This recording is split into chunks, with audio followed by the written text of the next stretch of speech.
ఏ తెల్ల తెల్లని పాలధారలల్ల పల్లె తెల్లారుతుంటదిరా గుళ్ళోని గంటలు కాడెట్ల మెడలోన జంటగా మోగుతూ ఉంటాయిరా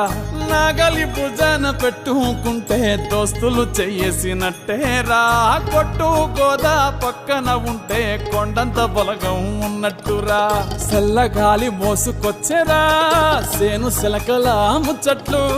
దారి పొడుగు సెట్ల కొమ్మలా రాలుతున్న పూల సప్పట్లు గట్టి మోపులు కాల్వ గట్టులు చెమట సుక్కల్లో తడిసిన ఈ మట్టి గంధాల పల్లెటూరు దీని తీరే అమ్మ తీరు